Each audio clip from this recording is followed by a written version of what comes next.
Hello everyone, I hope you all are doing well.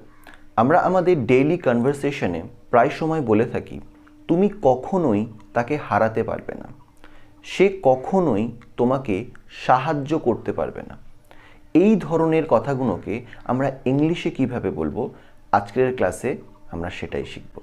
এই কথাগুলোকে ইংলিশে বলার জন্য যে স্ট্রাকচারটা লাগে সেটা হলো, প্রথমে আমি সাবজেক্ট বসাবো, তারপর বসাবো উইল, তারপর বসবে নেভার, তারপর বসবে বি, তারপর বসবে এবেল টু, তারপর আমি বসাবো ভার্বের ফার্স্ট ফর্ম এবং একদম শেষে বসাবো আমি অবজেক্ট।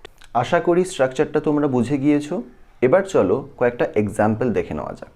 ফার্স্ট এক্সাম্পল, তুমি কখনোই তাকে বোঝাতে পারবে না। You will never be able to convince him. এখানে প্রথমে আমার সাবজেক্ট ইউ বসেছে, তারপর ফর্মুলা অনুযায়ী উইল বসেছে, তারপর বসেছে নেভার, তারপর বি, তারপর এবল টু, তারপর ভার্বের ফার্স্ট ফর্ম বোঝানো মানে কনভিন্স, এবং লাস্টে বসেছে আমার object him. You will never be able to convince him.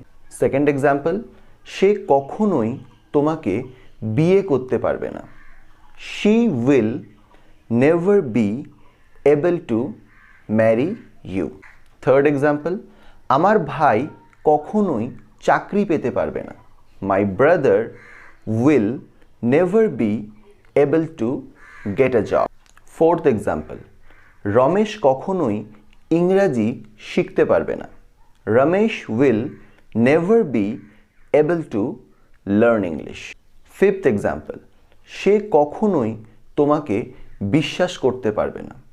He will never be able to trust you. এবার একটা সেন্টেন্স তোমাদের জন্য, সে কখনোই তোমাকে হারাতে পারবে না।